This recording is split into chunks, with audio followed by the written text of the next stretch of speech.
नमस्कार. प्रखर हिंदुत्वाची मांडणी करणारे आणि काळापुढे जाऊन दिशादर्शन करणारे स्वातंत्र्यवीर सावरकरांचे प्रेरणादायी विचार फक्त महाराष्ट्रातच नव्हे तर जगाच्या कानाकोपऱ्यात पोहोचवणे ही आपली जबाबदारी आहे. याच मताशी बांधिलकी मानून स्वातंत्र्यवीरांचे समग्र साहित्य श्राव्य पुस्तक अर्थात ऑडिओ बुकच्या स्वरूपात प्रकाशित करण्याचा उपक्रम हर घर सावरकर समितीतर्फे घेण्यात आला आहे. आपण हे पुस्तक जरूर ऐका आणि त्यापासून प्रेरणा घेऊन समग्र सावरकर साहित्य नव्या पिढीपर्यंत पोहोचवा. वीर सावरकरांचे देशप्रेम, हिंदुत्ववादी विचार, साहित्यिक प्रतिभा, वैज्ञानिक दृष्टिकोन, देशासाठी केलेलं त्याग आणि साहस यांचे दर्शन आपल्याला त्यातून घडेल. आपला देश बलवान आणि समृद्ध घडवण्यासाठी या विचारांच्या बळावर आपण कटिबद्ध राहू याची खात्री मला वाटते. आपल्या सर्वांना माझ्या खूप खूप शुभेच्छा. हिंदू संघटनात्मक नेपाळी आंदोलनाचा उपक्रम. या 2-3 वर्षात अखिल भारतवर्षात अत्यंत महत्त्वाची आणि उज्ज्वल भविष्याची जर एखादी चळवळ आरंभलेली असेल तर ती हिंदू संघटनाची चळवळ होय. या चळवळीच्या अंगप्रत्यंगांचा विकास नि परिपोष जर योग्य प्रमाणात नि एकसारखा होत गेला तर तिचे सुपरिणाम केवळ भारतवर्षासच नव्हेत पण अखिल मनुष्य जातीस निराळे नि हितकारक वळण लावतील यात आम्हास शंका वाटत नाही. जगात प्रत्येक जातीच्या संघटनेच्या नौबदी सरसहा दुमदुमत आहेत. सर्व स्लॅव जातीची पॅन स्लॅव्हिझम, सर्व निग्रो लोकांची पॅन एथिओपिझम, सर्व मुसलमानांची पॅन इस्लामिझम, अशा एक ना दोन अनेक जाती नि धर्म आपापले गट नि गोट नीटपणे नि नेटाने बळकट करीत आहेत. अत्यंत विलंबाने का होईना पण हिंदू जाती ही आता आपल्या संघटनास प्रवृत्त झाली आहे. यद्यपि सगळ्यांच्या मागून तिचे संघटनास हात घातला आहे, तथापि मागील इतिहासाच्या अनुभवावरून अशी आशा धरण्यास हरकत नाही की सगळ्यांच्या मागून येऊन ती सगळ्यांच्या पुढे जाईल नि खाली असोनी सकलावरी होत राहील.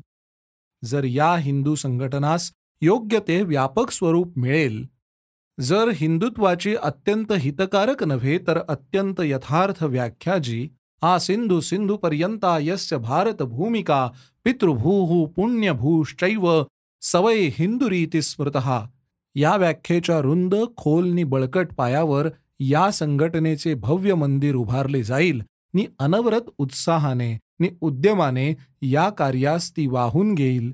अशी एक प्रचंड शक्ती या जगात उत्पन्न होईल की एक नाही पण अशा 10 खिलाफतीसारख्या आपत्ती जरी उत्तरेकडून व चहूकडून हिंदुस्थानावर कोसळल्या तरी त्यांचा न्याय्य प्रतिकार करण्यास हे आपले हिंदुस्थान व हिंदू धर्म सूक्ष्म होऊ शकेल. इतकेच नव्हे तर पूर्वेस आपल्या बुद्धधर्मीय बांधवांच्या हातात हात घालून पुनरपि अखिल मनुष्य जातीच्या अभ्युदयार्थ पुरोगामित्व नि मार्गदर्शकत्व स्वीकारावयासही ते समर्थ होतील. हिंदू संघटनेच्या अंगप्रत्यंगातील कित्येक आवश्यक अंगांकडे आपल्यातील पुढाऱ्यांचे नि कार्यकर्त्यांचे लक्ष यद्यपि आज वेधलेले आहे. यद्यपि शुद्धीकरण, अंत्यजोद्धार, स्वयंसैनिक दल, देवस्थान सुधारणा इत्यादी अंगांच्या उन्नतीप्रित्यर्थ थोडीफार मंडळी झटत आहेत. यद्यपि ही सर्व अंगे, विशेषतः शुद्धीकरण नि अंत्यचोद्धार ही महत्त्वाचीच अंगे आहेत, तथापि तिकडे आज लोकांचे लक्ष वेधले जात आहे.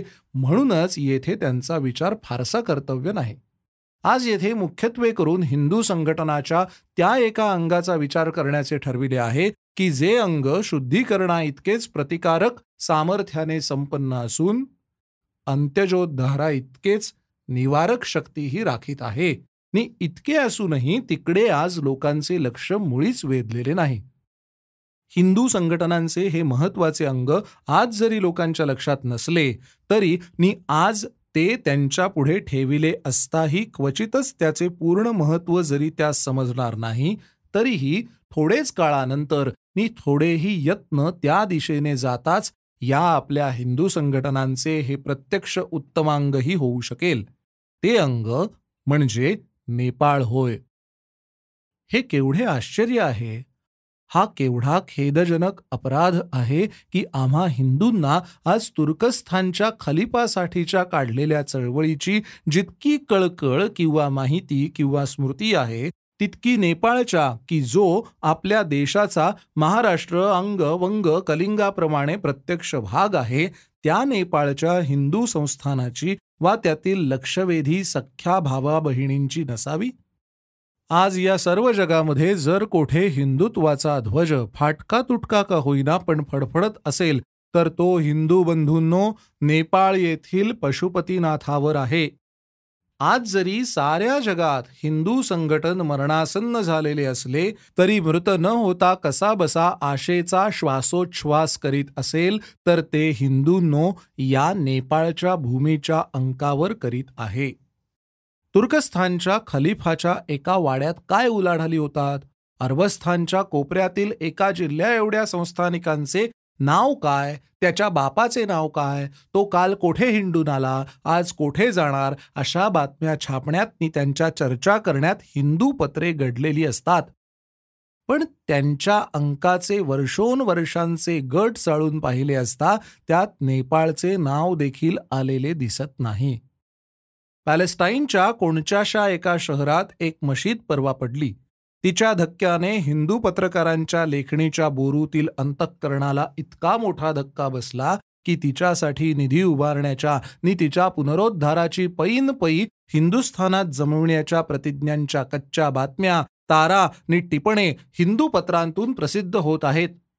परंतु परवा नेपाळच्या हिंदू महाराजांशी एक नवीन संधी इंग्लंडने केला असता त्याविषयी एखादेही स्फुट नि एखादीही विश्वसनीय बातमी देशातील सहस्र हिंदू पत्रांपैकी कोणी लिहिली नाही, कोणी मिळवली नाही वा मिळविणे आवश्यक आहे अशी सूचना देखील प्रदर्शित केली नाही.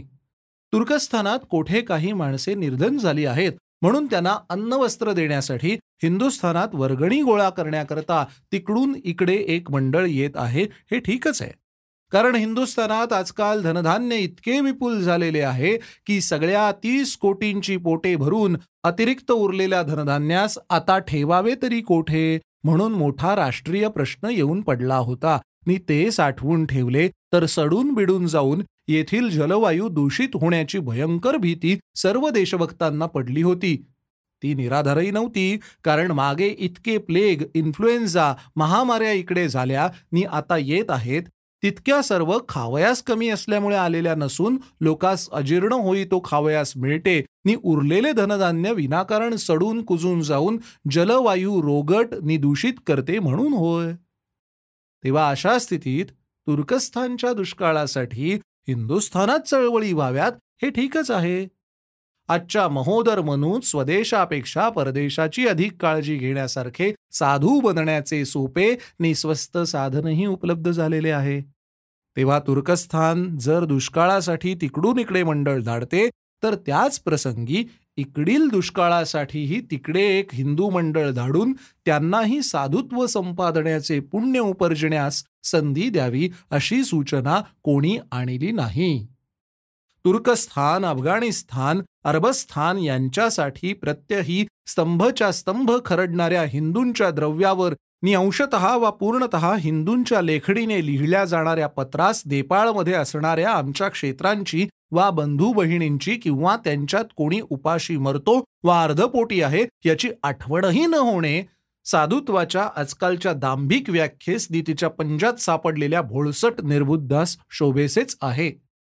परंतु ज्यांना स्वदेशावर निदान परदेशा इतके तरी प्रेम करणे पाप वाटत नाही, ज्यांना स्वतःच्या योग्य नि न्याय्य वैभवाची नि सन्मानाची निदान परकीयांच्या वैभवा इतकी तरी चाड आहे, जे हिंदू संघटनास निदान परधर्मीय नि परजातीय संघटना इतके तरी योग्य मानतात, त्या पत्रकारांनी, लेखकांनी नि लोकांनी तरी यापुढे हिंदू संघटनाच्या एका मुख्य अंगाकडे, नेपाळातील आपल्या एका देशाच्या, एका रक्ताच्या, एका जातीच्या, एका धर्माच्या या लक्षावधी बांधवांच्या हालचालीकडे, शक्तीकडे नि भवितव्यतेकडे अधिक लक्ष देऊन नि अधिक कळकळ बाळगून केलेल्या चुकीचे नि घडलेल्या अन्यायाचे परिमार्जन करावे हे अत्यंत आवश्यक आहे.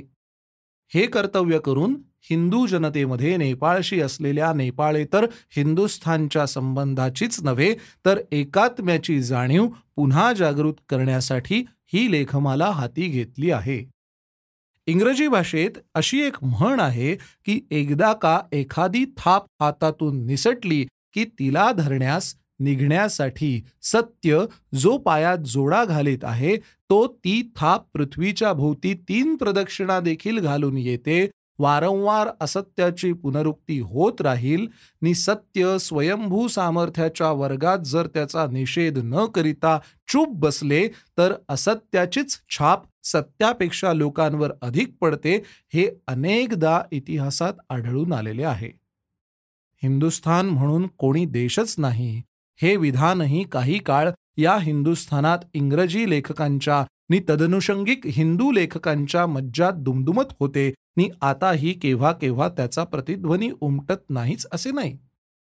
शीख हिंदू नाहीत असे एकाने म्हटले, दुसऱ्याने म्हटले नि सत्याने आत्मप्रतिष्ठित मौन स्वीकारून त्याचा निषेध केला नाही. होता होता शिखातच आपण हिंदू नाही ही भावना बळावून त्या मताचे आज हजारो लोक निघाले आहेत.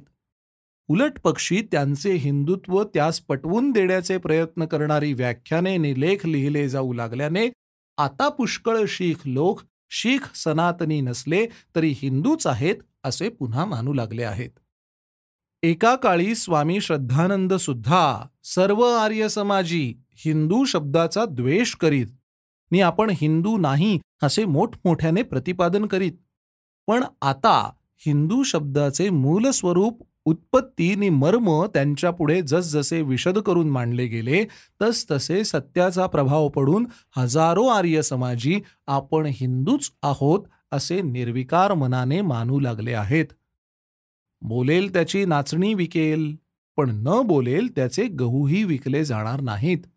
ही जगताची रीतच असल्याने नुकताच नेपाळ हा हिंदुस्थानचा प्रांतच नव्हे, नेपाळी लोक नि त्यांचा देश हे एक हिंदुस्थानापासून सामाजिक नि जातीय दृष्ट्याही स्वतंत्र राष्ट्र आहे. आशियामध्ये जसे इराणशी जपानशी तसेच नि तितकेच नेपाळशी हिंदुस्थान विभक्त वा संयुक्त आहे. अशा प्रकारची जी ओरड काही स्वार्थपरायण लोकांनी सुरू केली आहे तिचा वेळीच निषेध नि संयुक्तिक निषेध करणे हे आम्ही अगत्याचे नि आवश्यक कर्तव्य मानले पाहिजे. आश्चर्याची गोष्ट ही की नेपाळ हिंदुस्थानचा भाग नाही, तो निराळाच देश आहे, निराळेच राष्ट्र आहे हे मत प्रतिपादन करण्याचा पुढाकार जरी इंग्रज लेखकांनी घेतला आहे तथापि त्याचा प्रतिध्वनी आज अनेक हिंदी नि हिंदू म्हणविणाऱ्या अल्पज्ञ लोकांमध्ये उद्भवू लागला आहे. थोडेच दिवसात नेपाळास आशियाच्या उलाढालीत महत्त्व येण्याचा संभव असल्याने नि हिंदू जातीच्या संघटनेचा तो एक शक्तिमान घटक नि बलवत्तर आधार झाला असता ज्यांच्या स्वार्थलंपट आकांक्षा विफळ होणार आहेत त्यांना हिंदू जातीच्या गोटातून नेपाळास फोडून नेण्याची आवश्यकता भासू लागल्याने नेपाळी लोक हे हिंदुस्थानी नाहीत अशी कोल्हेकोई दिवसेंदिवस वाढत राहील. तिचे जर वेळीच तोंड बंद केले नाही तर नेपाळच्या अल्पज्ञ स्थितीत तिचा परिणाम होण्यासारखा असल्याने या असत्य विधानाचे ढोंग उघडकीस न आणणे शेवटी हानिकारक झाल्याविना राहणार नाही. वास्तविक पाहता नेपाळ हा हिंदुस्थानचा प्रांत नाही हे म्हणणे जर आज ईश्वर कृपेने महाराष्ट्रात छत्रपतींची हिंदू पदपादशाहीच अस्तित्वात असती नि जर मग कोणी शहाणे महाराष्ट्र हा हिंदुस्थानचा भाग नाही असे म्हणते तर त्या विधाना इतकेच निराधार नि अर्थशून्य वाक्य मात्र असल्याने त्याचा निषेध करीत बसणे म्हणजे त्यास नसते महत्त्व देणे होय.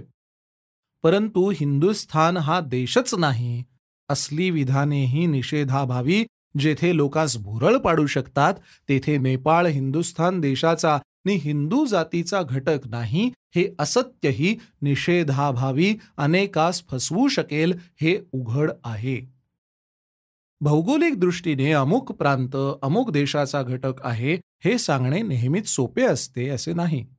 विस्तीर्ण समुद्र नि उत्तुंग पर्वत अशा काही अत्यंत स्पष्ट मर्यादा मात्र देशापासून देशास विभक्त करू शकतात. हिंदुस्थान हा अरबस्थानला आपला प्रांत समजू शकत नाही. यद्यपि त्या अरबस्थानात हिंदू संस्कृतीचा संचार झाला, तेथे हिंदू जातीने जाऊन प्रत्यक्ष वस्ती जरी केली तरी देखील अरबस्थान हा हिंदुस्थान देशाचा प्रांत समजणे शक्य नाही. कारण अशा उदाहरणात संस्कृती, जाती, राष्ट्र इत्यादी देशैक्याच्या इतर लक्षणाहून भौगोलिक वैषम्य इतके बलवत्तर असते की ती इतर सर्व लक्षणेही त्या भौगोलिक भेदास निवारून त्या जनपदास एकदेशीयत्व देऊ शकत नाहीत. परंतु जेथे असे स्पष्ट, चिरंतन नि निसर्गकृत भौगोलिक भेद वसत नाहीत, तेथे एक जनपद दुसऱ्या जनपदाचा प्रांत आहे, प्रदेश आहे वा स्वतंत्र नि मित्र देशच आहे हे भौगोलिक स्पष्ट चिन्ह नसल्याने कोणता प्रदेश कोणत्या देशाचा हे आज हजारो वर्षे रणांगणाच्या सभांगणावर विवाद चालला असता अजून ठरू शकत नाही. तेथे जर्मनी आणि फ्रान्स यांच्यातून ज्यांच्या इतिहासाशी, संस्कृतीशी तो अधिक मिळत असेल, तो प्रदेश त्या देशाचा हे लक्षण निर्णायक समजले जाते. तीच स्थिती पोलंडची नि रशियाची, अमेरिकेची नि मेक्सिकोची, कोरियाची नि चीनची. भौगोलिक लक्षणाचे हे बलाबल ध्यानात घेता नेपाळ हा हिंदुस्थानचा प्रांत, प्रदेश आहे की नाही हा वाद निदान भौगोलिक दृष्टीने तरी उपस्थितच होत नाही. कारण एशियापासून हिमालयासारखा दुर्लंघ्य पर्वत नेपाळास अत्यंत स्पष्टतेने अलग करीत आहे. भौगोलिकतः नेपाळ हा एशियातील इतर जनपदांपासून इतका पूर्णतेने अलग झालेला आहे, तितक्याच स्पष्टतेने उलटपक्षी तो हिंदुस्थानास संलग्नपणे जोडलेला आहे. एक वेळ दक्षिण हिंदुस्थान हा केवळ भौगोलिक दृष्टीनेच पाहिले तर उत्तर हिंदुस्थानाकडून निराळा देश कल्पिता येईल, पण नेपाळ हा बिहार इत्यादी हिंदुस्थानी प्रदेशाहून भिन्न देश कल्पिता येणार नाही, कारण त्यामध्ये विंध्याद्रीहून प्रचंडतर असा कोणताही अडसर आडवा येत नाही. एक वेळ बुंदेलखंड हा बिहाराधिक प्रांताहून भिन्न स्वतंत्र मानता येईल, पण नेपाळ मानता येणार नाही, कारण एकदेशीयत्वास छेदणारी कोणतीही गंगा, यमुना नि द्रोणासारखी विस्तीर्ण नदनदी त्यामध्ये पसरलेली नाही. परंतु वर सांगितलेच आहे की देशादेशांच्या मर्यादा या भौगोलिक कारणाने ठरविल्या जातात. त्याहून अधिक प्रसंगी त्या इतिहास, संस्कृती, जाती नि संमती यांनीच बहुतेक ठरत असून मग भौगोलिक भेद हे त्यास केवळ आनुषंगिक सहाय्य देत असतात. भौगोलिक विभेदक अस्तित्वात असून जर पंजाब नि मद्रास हे एकाच मातृभूमीचे प्रत्यंग बनू शकतात, एकाच देशाचे प्रदेश म्हणून गणले जातात, तर त्याच कारणाकरिता ज्यात त्याहून स्पष्टतर भौगोलिक विभेदक बसत नाहीत, असे नेपाळ नि तदितर हिंदुस्थानी प्रदेश हे एकाच पुण्य आणि प्रिय भारतभूमीचे अंगप्रत्यंग कसे मानले जाणार नाहीत? ते तसे आहेतच, परके त्यास मानोत किंवा न मानोत. कारण की ही संस्कृती इतिहासाधिक दैशैक्याची निर्णायक लक्षणे हिंदुस्थानातील कोणत्याही प्रांतास तितकीच लागू पडतात हे सिद्ध करण्यासाठी प्रथमतः आपण संस्कृती आणि ऐतिहासिक संबंध याचा अल्पस्वल्प विचार करू. हिमालयाच्या प्रचंड प्रकाराच्या बाहुवेष्टनात कवटाळून नेपाळास निसर्गाने बाह्य जगातल्या अंगणातून उचलून भारतभूमीच्या कडेवर ज्या दिवशी दिले, त्या दिवसापासूनच नेपाळचा आम्हा भारतभूमीच्या संतानाशी अछेद्य नि अखंड प्रेममय असा सहोदराचा संबंध अविच्छिन्न वाहात नि संस्कृतीच्या प्रेमपाशाने अधिक दृढतर होत आज नेपाळात आर्य हिंदूंचा नि हिंदू राजश्रीचा जो गौरव आहे तो प्रत्यक्ष काशी प्रयागालाही उरलेला नाही. हिंदू संस्कृती ज्या वैदिक कालापासून उगम पावली त्या अत्यंत पुरातन कालीही नेपाळ हा तिचा एक आधारस्तंभ नि तिच्या देवर्षींनी रचिल्या जाणाऱ्या महामंदिरांचे एक महाद्वार होते, अशी पूर्वेतिहास कथांची साक्ष आहे. वैदिक संस्कृती हिंदुस्थानातच मूलतः उगम पावली हे मत क्षणभर बाजूस ठेवले तरी आर्यांच्या वसाहती हिंदुस्थानात येऊन वसत वसत नि सुधारत सुधारत ज्या महान संस्कृतीला जन्म देत्या झाल्या नि जिचे रूपांतर नि रूपविकास होत होत आज हिंदू संस्कृतीत परिणत झालेले आहे, त्या संस्कृतीस जन्म देणाऱ्या त्या गोत्रऋषींच्या चरणांनी पवित्र होण्याचा मान अखिल हिंदुस्थानात जितका पंजाबचा, जवळजवळ तितकाच नेपाळचा आहे. कारण इराण अफगाणिस्तानच्या बाजूने आर्य हिंदुस्थानात आले किंवा काश्मीरच्या बाजूने ते खाली उतरले, या दोन्ही मतास जितका ऐतिहासिक पुरावा पुरातन ग्रंथात सापडतो, तितकाच आर्यांचे निदान काही संघ तरी तिबेट नेपाळवरून हिमालयात उतरून पुढे प्रवेश करीते झाले, या विधानासही पुष्टी द्यावयास सापडतो. त्रिविष्टप हे तिबेट शब्दांचे संस्कृत मूलरूप असल्याने नि त्रिविष्टप हे देवांचे वस्तिस्थान म्हणून सांगितलेले असल्याने आपल्यातील काही संघास तरी त्यांचे पूर्वज तिबेटातून इकडे आल्याचे स्मरण असावे असे दिसते. पूर्वग्रंथातून अफगाणिस्तानाच्या वर कोणतेही मोठे धर्मस्थळ वा पुण्यक्षेत्र प्रसिद्ध असलेले क्वचितच आढळते.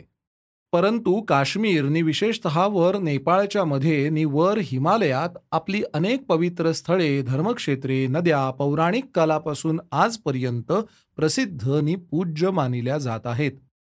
मानस सरोवर, गौरीशंकर, कैलास, पशुपतीनाथ ही सर्व तीर्थे फार पुरातन नि आपल्या पूर्वजांच्या देवांच्या निवासास केव्हा तरी पात्र झालेली अशी असतील.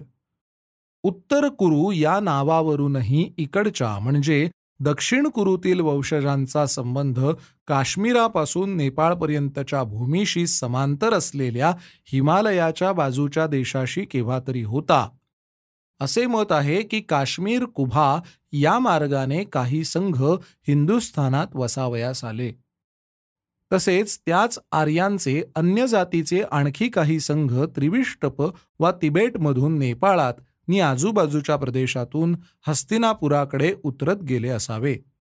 याही पलीकडे जाऊन असे म्हणता येईल की काश्मीर कुभाकडून आलेल्या आर्यांच्या संघापेक्षा नेपाळच्या दिशेने खाली उतरणारे आर्य तेथील मूळ जातीशी अधिक संमिश्र होत होतच पुढे आले असावे नि त्यांनाच द्रविड या नावाने पश्चिमेकडून आलेल्या आर्यांनी संबोधले असावे. या विरहित हेही विसरता कामा नये की यक्ष, गंधर्व, किन्नर नि भूत या नावाने संबोधित केलेल्या जातींची वस्ती हिमालयाच्या पायथ्याशी एकसारखी वसलेली असून त्यांच्याशी संमिश्र होत होतच आजची हिंदू जातीय संस्कृती बनलेली आहे. आणखी एक तर्क येथे सांगून ठेवणे इष्ट आहे की वैदिक वा पौराणिक काळातील पृथ्वीची वर्णने नि त्यावरील देश, जाती, खंडविभाग, निर्देश हे आज कितीही घोटाळ्याचे वा अर्थशून्य वाटत असले तरी ते ज्या काळी मूळ लिहिले गेले तेव्हा अक्षरशः खरे नसतील असे म्हणता येत नाही. पुढे त्यांचे मध्ये अंध परंपरेने पुष्कळ अर्थशून्य वर्णने चुकीने वा अतिशयोक्तीने दडपली गेली असतील, पण जितके मुळाकडे जावे तितके त्यात अधिक सत्य सापडू शकेल. आज पृथ्वीचे आपण 5 खंड समजतो, पण काही भौगर्भिक आघात गुदमरून परवा जेथे टोकियो शहर होते तेथे समुद्र आला, तसेच एखादे खंड गडप होऊन एखादा समुद्र वर आला तर त्या योगे आजच्या भूगोलास भविष्यकालीन जनतेने खोटे ठरविण्याचा प्रयत्न करणे जसे चुकीचे होईल, तसेच पृथ्वी, देश, जाती इत्यादिकांच्या अनेक कालानंतर प्राप्त झालेल्या आजच्या नामरूपांशी जुनी नामरूपे मिळत नाहीत, म्हणून ती केवळ कल्पित वा अज्ञानी लोकांनी अनुभवाविना खरडलेली होती असे म्हणणे चुकीचे होईल. महाभारतादिकात दिलेली पृथ्वीची वचने त्यापूर्वीच्या ज्या काळातील वर्णनावरून ग्रंथित केली असतील त्या काळात, महाभारत काळ नव्हे, त्या काळात यथार्थ नि वास्तव असू शकतील. इतकेच नव्हे तर त्यांना वास्तव मानून इतर सर्व प्रमाणांशी सुसंगत करण्याचा प्रयत्न केल्यास त्यावरून कधी कधी महत्वाचे सत्यही उघडकीस येईल.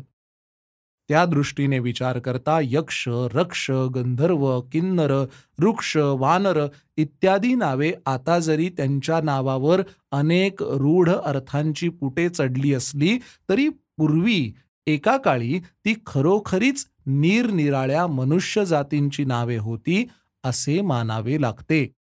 रक्ष वा राक्षस या नावासंबंधी आता बहुतेक एकवाक्यता आहे की ते नाव नि त्याचप्रमाणे रामायणकालीन वानर वृक्ष ही नावे त्या त्या जातीची असावीत. सिलोनात रक्का नावाची एक रानटी जाती अजून आहे असे समाजशास्त्रावरील एक इंग्रजी ग्रंथात वाचल्याचे आम्हा स्मरते. तीच गोष्ट यक्षाची. हिमालयाच्या नेपाळलगतच्या पायथ्याशी यक्का नावाचे लोक अजूनही राहत असून त्यांच्याच विवाहादी चालीरीती यक्षांच्या पुराणातील वर्णनाशी पुष्कळ जुळतात. यक्ष शब्दाचेच अपभ्रष्ट स्वरूप यक्का हे असावे. याच दृष्टीने पाहता आम्हास असा संशय येतो की आपल्या पूर्वग्रंथातून किन्नर म्हणून ज्या जातीच्या लोकांचे वर्णन येते तेच लोक हळूहळू हिमालयाच्या पायथ्याची आपली जागा सोडून वैदिक संस्कृतीशी देवाणघेवाण करीत एकात्म पावून पुढे कन्नड या नावाने संबोधले गेले असावेत. हे लक्षात ठेवण्यासारखे आहे की काश्मीरपासून नेपाळपर्यंत वसलेल्या हिमालयाच्या पायथ्यावरील या यक्ष, किन्नर, गंधर्व जातीचे उल्लेख आपल्या ग्रंथांतून राक्षसादिकांच्या उल्लेखाप्रमाणे द्वेषसूचक वा निंदागर्भ नसून त्यांची वर्णने कौतूहल, स्नेह नि क्वचित प्रसंगी आदरभावही व्यक्त करणारी आहेत. किन्नर जातीचेच पुढे संस्कृत साहित्यात प्रसिद्ध झालेले कर्नाटक राष्ट्र हे रूपांतर असावे. वर उल्लेखिलेली आमची कल्पना अर्थातच शब्दसादृश्यावरून सुचलेली असल्याने तिला ऐतिहासिक विश्वासार्ह प्रमाणे मिळेपर्यंत केवळ चर्चेसाठी एक कल्पना म्हणूनच पुढे मांडली जात आहे. हे निराळे सांगावयास नकोच. केवळ शब्दसादृश्याने पहावयाचे झाले तर कॅनडा हे कर्नाटक आणि कन्नड या शब्दाचे रूपांतर होऊ शकत असल्याने तेथेही कन्नड लोक वसत होते असे म्हणावे लागेल. म्हणून केवळ शब्दसाम्यास अर्थसाम्य नि ऐतिहासिक पुरावा मिळाल्याविना कोणाचाही उल्लेख निर्णायक सिद्धांत म्हणून करता येत नाही. हे काहीही असले तरी पूर्वग्रंथावरून जी गोष्ट अगदी स्पष्ट आहे ती ही की आज जी संस्कृती हिंदू संस्कृती म्हणून संबोधली जाते ती जरी आर्य संस्कृतीचे रूपविकसनच असले तरी तीत अनार्य, द्रविड, यक्ष, किन्नर, गंधर्व इत्यादी पुरातन ग्रंथातून उल्लेखलेल्या अनेक इतर जातीच्या नि वंशाच्या रक्ताचा, विचारांचा नि विकारांचा नि कर्तृत्वाचा प्रभाव स्पष्टपणे दिसत असल्यामुळे नि त्या सर्व जाती नेपाळपासून काश्मीरपर्यंत वसलेल्या होत्या आणि निदान काही आर्य संघ तरी या पूर्व मार्गाने हिमालयातून हिंदुस्थानात उतरले होते ही गोष्ट सिद्ध वा सूचित करणारी बरीच प्रमाणे पुरातन ग्रंथातून दिसून येत असल्याने हिंदू राष्ट्राचा नेपाळशी नि नेपाळचा हिंदू राष्ट्राशी जातीय संबंध अत्यंत पुरातन कालापासून सुरू झालेला आहे हे सूचित होते. संस्कृतमध्ये भूत या शब्दास राक्षस या शब्दाप्रमाणेच मागाहून जरी गुणवाचक नि दुर्गुणवाचक अर्थ लक्षणेने आला तरीही राक्षस या शब्दाप्रमाणेच भूत हा शब्दही प्रथम जातीबोधक होता असे आम्हास वाटते. यक्ष, गंधर्व, किन्नर, किरात इत्यादी हिमालयीन जातींचे उल्लेख संस्कृत वाङ्मयात असे कौतुकाने नि प्रेमाने केलेले आहेत. तसे जरी नसले तरी भूत जातीचा उल्लेख संस्कृतात आर्येतर परंतु नेहमी आर्यांशी संबंध घडलेल्या लोकांचा म्हणून केलेला आहे.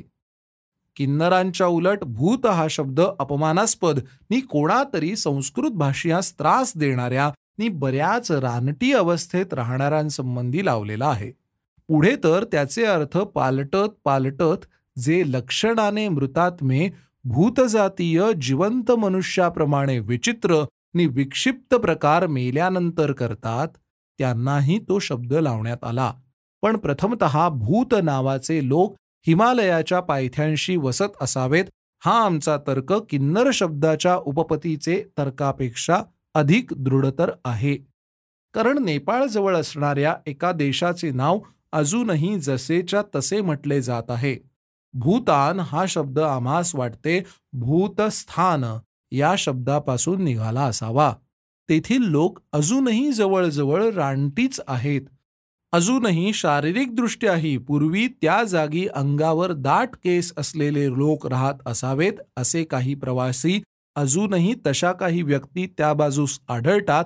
म्हणून हे म्हणतात, त्यावरून वाटते त्यांच्या चालीरीती वैदिक पद्धतीस अजूनही इतक्या विलक्षण वाटणाऱ्या आहेत की आपल्या हजारो वर्षांपूर्वीच्या आर्यांनी जितक्या आश्चर्याने यास विक्षिप्त समजले असते नि भूत म्हणून म्हटले असते, तितक्याच आश्चर्याने आज आपल्याही तोंडातून तोच शब्द पण आता जरा लाक्षणिक अर्थाने निघेल.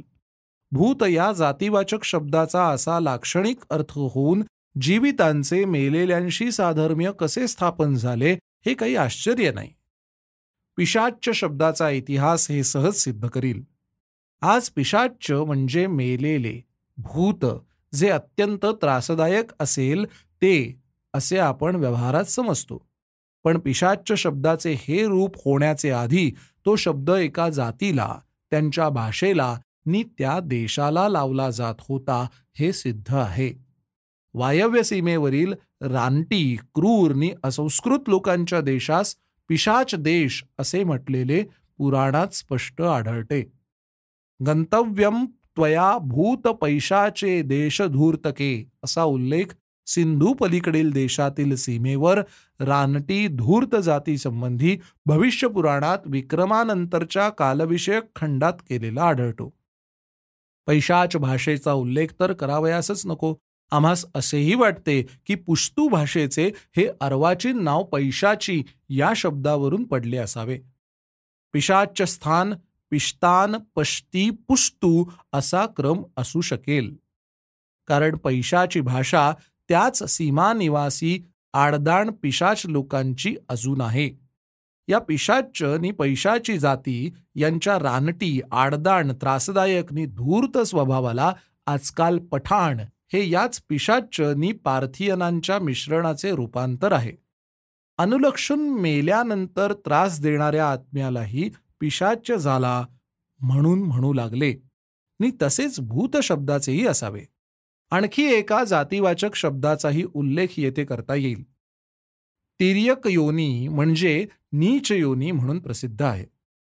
भूत वा पिशाच योनीप्रमाणेच तिर्यक योनी ही त्रासदायक जरी समजली गेली नसावी तरी ती गदळ, नीच नि विक्षिप्त आहे असा समज होता. आम्हास असे वाटते की मलबारमध्ये अत्यंत खालची जात की ज्यांना अजूनही ते हिंदू असताही आयर, नायर इत्यादी सर्व हिंदू अस्पृश्य नि कोठे तर अदृश्य समजतात, जिचे नाव थियर नि थिया आहे, तीच ही असावी. या जातीच्या लोकात राक्षसादी जातीच्या लोकातील ग्रंथित केलेल्या चालीप्रमाणेच मायावी रूप घेण्याची चाल अजूनपर्यंत दिसून येते. पूर्वी तर मायावी म्हणजे मनुष्यास भय पडेल अशी विलक्षण गाढव, माकड, म्हैस नि अर्धगर्दभ, अर्धमर्कट अशी पशुपक्ष्यांची विलक्षण सोंगे घेऊन नि तसे टोप घालून रात्री बेरात्री एकाकी मनुष्यास भय दाखवीत फिरण्याची चाल सर्वत्र होती. कित्येकदा एखाद्या धीट मनुष्याने पकडून टोपी हिसकावून त्याचे खरे रूप उघडकीस आणावे, परंतु वेडगळ समज एकदा समाजात शिरला म्हणजे तो काढून टाकणे. पूर्वी प्रसिद्धीची नि प्रचाराची साधने इतकी उपलब्ध नसल्याने, आजच्याहून कितीतरी कठीण असल्याने तिर्यक योनी म्हणजे अर्धमनुष्य, अर्धपशु वा पक्षी अशी कोणची तरी विक्षिप्त योनी असा समज झालेला असावा. ही तिर्यक योनी म्हणजेच आजकालचे हे थिया आणि थियर हे लोक असले तर ते आर्य आणि द्रविड या उभयतांच्याही पूर्वीच हिंदुस्थानच्या अत्यंत दाट अशा अरण्यात वन्य स्थितीत राहत असावे नि भूत शब्दाप्रमाणेच या जातीचे नावही पुढे लाक्षणिक अर्थाने विचित्र कल्पनांचे नि विचारांचे निदर्शक होऊन तिर्यक योनीच्या कल्पनेत परिणामले असावेत. यक्ष, रक्ष, किन्नर, पिशाच्च, भूत, तिर्यक इत्यादी नावांच्या उपपत्तीचा प्रश्न हा येथे अनुषंगिकत्वानेच आला असल्याने त्याविषयी आमच्या तर्काचा केवळ निर्देश करूनच इतके सांगणे पुरे आहे की यातील बऱ्याच जाती वैदिक कालाच्या अंतास नि पौराणिक कालाच्या प्रारंभास हिमालयाच्या पायथ्याशी वसत होत्या नि त्या अत्यंत प्राचीन कालापासून नेपाळ नि त्याच्या आजूबाजूच्या प्रदेशात वसलेल्या या जातीच्या रक्ताचा, संस्कृतीचा नि जीवनाच्या वैदिक रक्ताशी, संस्कृतीशी नि जीवनाशी संबंध नि मिश्रण होत आलेले आहे. नि वैदिक संस्कृतीचे नि आर्य म्हणविणारे अनेक संघही पंजाबात वसले होते असे म्हणण्यास जितका ऐतिहासिक आधार आहे, जवळजवळ तितकाच त्यांच्यापैकी काही नेपाळातूनही वसत होते असे मानावयास मिळू शकतो. भौगोलिक दृष्टीने भूतानही नेपाळप्रमाणेच हिंदुस्थान देशाचाच एक पोटभाग होय. तथापि संस्कृतीच्या दृष्टीने नेपाळ हा हिंदुस्थान देशाचा केवळ एक भौगोलिक प्रदेशच नसून आमच्या हिंदू राष्ट्राचे एक प्रमुखांगच झालेले आहे. वैदिक काळाचे अंती नि पौराणिक काळाचे प्रारंभी तत्रस्थ जातीय वंश जसे हिंदू संस्कृतीत एकात्म्यत्व पावत गेले नि ज्या रीतीने जसे एकात्मत्व करून गेले तसे नि त्याच रीतीने या क्षणीही तिबेटातून खाली उतरत वेळोवेळी तिथे स्थिर वस्ती करणारे संघ हिंदुत्वात विलीन होत आहेत. वरून एखादी टोळी प्रथमतः नेपाळात उतरून बसते, काही वर्षांनी तेथील रीतीभाती शिकते, हिंदूंचा धर्म आणि तत्वज्ञान यांच्या विचारांची छाप तीवर पडत पडत लवकरच हिंदू उपाध्याय तिच्या संस्कारास लागतात. आणखी काही वर्षांनी ती टोळी स्वतःस हिंदू म्हणवून घेऊन त्या महान संस्थेत कोणातरी उपजातीची भर घालून अंतर्भूत होते. या आजही रूढ असलेल्या प्रघाताने मागेही आपल्या हिंदू संस्कृतीत नेपाळच्या महाद्वारातून कशी भर पडत गेली असावी, नेपाळच्या आचार विचारांचा भारतीय संस्कृतीवर नि भारतीय संस्कृतीचा तत्रस्थ संस्कृतीवर कसा एकसारखा परिणाम होत गेला असावा नि त्या योगे अंती या आर्य, अनार्य, द्रविड, गौड, भिल्ल इत्यादी नानाविध जातींच्या संमिश्रणातून नि संघटनेतून उत्पन्न नि विकसित झालेल्या आजच्या हिंदू संस्कृतीवर जितका आपणा महाराष्ट्रीयांचा, बंगालचा नि पंजाबचा तितकाच नेपाळचाही कसा पैतृक वारसा नि औरस अधिकार आहे हे गोचर होते. तथापि सांस्कृतिकदृष्ट्या नेपाळ हा हिंदुस्थान देशाचा, आमच्या जातीचा, राष्ट्राचा अविच्छिन्न भाग होय हे सिद्ध करण्यास पौराणिक इतिहासाच्या या विशेषतः अनुमानिक आधारावर अवलंबून राहावयाचे काही एक कारण नाही. वर उल्लेखलेल्या कित्येक उपपत्ती नि अनुमाने किती अंशांनी तथ्य आहेत, निग्राह्य आहेत हे सिद्ध करण्याचे प्रस्तुत स्थल नि प्रसंग नसल्याने आम्ही त्यांचा केवळ नामनिर्देशच केला आहे. पण ज्या घटना पौराणिक इतिहासाच्या अंधेरातच पडून राहिलेल्या नाहीत, ज्यांचे वास्तविकत्व अर्वाचीन इतिहासात जवळजवळ सर्वमान्य झालेले आहे, त्यावरूनही नेपाळ हा भारताच्या ज्ञात इतिहासात अविच्छिन्नपणे भारतीय राष्ट्राचा, संस्कृतीचा आणि देशाचाच प्रांत नि प्रदेश असल्याचे निर्विवाद सिद्ध होत आहे. अशोकानंतर दुसऱ्या गुप्ताच्या साम्राज्यापर्यंत ज्या ज्या राज्यक्रांत्या भारतीय राष्ट्रात झाल्या त्यांचा धक्का नेपाळास बसत गेला. जे जे धर्ममत, जी जी काव्यपद्धती, जी जी शिल्पधारी भारतात उदय पावली नि अस्तंगत झाली, तिच्या त्या उदयास्ताचा परिणाम जितका अंगवंग कलिंगादी भारताच्या तदितर अंगप्रत्यंगावर झाला तितकाच तो नेपाळवरही झालेला आहे. भारताच्या या विस्तीर्ण विराट पुरुषास ज्या वेदना नि भावना होत गेल्या त्याची समवेदना आम्हाप्रमाणेच नेपाळास होत आलेली आहे. हा नेपाळच्या इतिहासाचे विवरण करण्याचा प्रसंग नसल्याने केवळ मुख्य घटनांचाच उल्लेख नेपाळचे भारताशी बुद्धकालीन तादात्म्य नि देशैक्य सिद्ध करण्यास पुरेसा आहे. बुद्धकालाच्या अंतीही श्रीहर्षांचे साम्राज्यातच नेपाळ अंतर्भूत होत होता. श्रीहर्ष सम्राट स्वतः तेथे गेले होते अशी कथा आहे. तिकडे भारतीय शकच चालू होता. श्रीहर्षांनंतर हिंदुस्थानात एक राज्यक्रांती होऊन नेपाळवर चीनच्या बुद्धधर्मीयांनी एक मोठी स्वारी केल्याचे इतिहास सांगतो. परंतु या स्वारीचे शेवटी नेपाळवर नि भारतावर त्यांचा चिरकालीन असा काहीच परिणाम न होता या देशावर पुन्हा भारतीय सत्ताच नांदू लागली. तेथपासून रजपूत कालापर्यंत नि रजपूत कालापासून मुसलमानी सत्तेपर्यंत नेपाळवर हिंदू संस्कृतीचा नि हिंदू राजसत्तेचा ध्वज अप्रतिहत डौलत राहिला.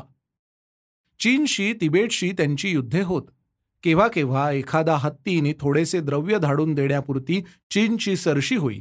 तर केव्हा केव्हा आमचे नेपाळी वीर सीमा ओलांडून तिबेटात घुसून परकीय सेनेचा धुवा उडवीत नि त्यांचा गर्व परिहार करीत. पूर्वी गौड देशात गेलेला प्रचंड देव नि त्याचे अनुयायी यांनी नेपाळवर राज्य केले. त्यानंतर कर्नाटकमधील राजा नाच्यदेव हाही आपल्या हजारो अनुयायांसह नेपाळात येऊन बसला. तेलंगणातूनही आमचे आंध्र बंधू नेपाळमध्ये येऊन सत्ताधारी झालेले होते. नेपाळात अजून तेलंगणी भाषा नि त्या भाषेतील लिखिते आढळतात. हरिसिंग देव नावाचा राजा अयोध्येहून नेपाळात इसवी सन 1324 जवळपास प्रवेश करता झाला. या राजाने आपणाबरोबर आपली महाराष्ट्रीय देवता तुळजाभवानी ही आणून नेपाळात स्थापिली नि तिच्या पूजनासाठी महिषवध सुरू केला. हा राजा आणि त्याचे तुळजाभवानीचे महाराष्ट्रीय भक्त नेपाळात काही दिवस सत्ताधारी राहिल्यानंतर रुद्रदेव, नरेंद्रदेव इत्यादी राजपूत नि बंगाल देशीय राजे आपल्या अनुयायांसह येऊन राजसत्ता भोगीते झाले. अंती उदयपूरच्या घराण्यातील गुरख्यांचा वंश 1768 इसवीत येऊन नेपाळात सत्ताधारी झाला.